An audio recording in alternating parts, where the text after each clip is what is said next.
नमस्कार, मेरा नाम मानसी दुबे है और आप देख रहे हैं आयोन भारत। दिल्ली शराब घोटाले और इसी घोटाले में मनी लॉन्ड्रिंग के मामले में मनीष सिसोदिया को जमानत मिल चुकी है। अब जिस ग्राउंड पर सिसोदिया को जमानत मिली है, उसी ग्राउंड पर विजय नायर और के कविता भी जेल से बाहर आने के सपने देख रहे हैं। सपना साकार करने के लिए विजय नायर ने एक दलील पेश की है कि मैं भी तो 1 साल 10 महीने से जेल में बंद हूँ, ना सुनवाई हो रही है ना जमानत मिल रही है। ऐसे में मैं भी सह आरोपी मनीष सिसोदिया के दायरे में हूँ और मामले में राहत चाहता हूँ। अभिषेक मनु सिंघवी ही विजय नायर की ओर से पैरवी कर रहे हैं और उनकी मानी जाए तो विजय नायर कह भी सही रहे हैं। सिंघवी का कहना है कि ईडी ने नायर को 2 साल से हिरासत में रखा है, कई सारी सप्लीमेंट्री चार्जशीट दायर की हैं, 353 गवाह हैं, लेकिन आज तक मुकदमा शुरू ही नहीं हुआ। अब मनीष सिसोदिया के केस में भी यही हुआ था। सुप्रीम कोर्ट ने कहा था कि सिसोदिया 17 महीने से जेल में बंद है। भारत के हर नागरिक का अधिकार है कि उसके मामले में तुरंत सुनवाई हो, और ये कह के सिसोदिया को जमानत दे दी गई। फिर उनके बाहर आने के बाद क्या हुआ वो तो हमने और आपने देख ही लिया। आम आदमी पार्टी और सिसोदिया के परिवार में जश्न का माहौल था। आतिशी ने बड़ी ही भावुकता के साथ सिसोदिया का स्वागत किया और देखते ही देखते दिल्ली की सियासत के रंग एक बार फिर से बदलने लगे।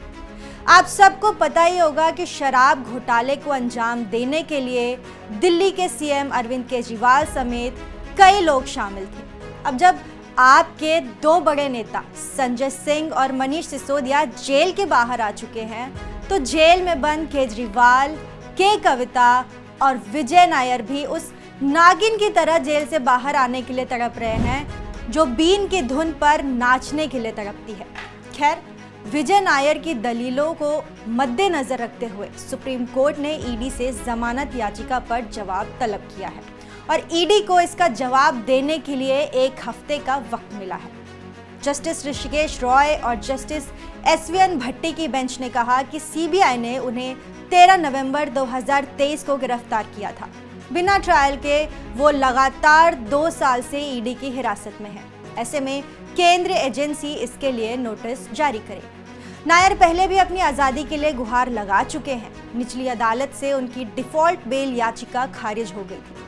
फिर पिछले साल दिल्ली हाईकोर्ट ने भी नायर और इस मामले के बाकी दूसरे आरोपियों को जमानत देने से इनकार कर दिया था। अब बात करें के कविता की, तो उन्होंने भी सिसोदिया के मामले का हवाला देते हुए जमानत की गुहार लगाई है। कविता के वकील मुकुल रोहतगी ने जस्टिस BR गवई और जस्टिस KV विश्वनाथन की पीठ से कहा कि सुप्रीम कोर्ट ने सिसोदिया और केजरीवाल को इसी मामले में मुकदमे में देरी के आधार पर जमानत दी है।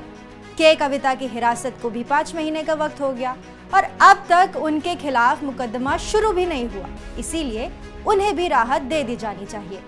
हालांकि बेंच ने इस मामले में भी ईडी और सीबीआई को नोटिस जारी किया है, लेकिन मामले को सुनवाई के लिए 20 अगस्त तक टाल भी दिया।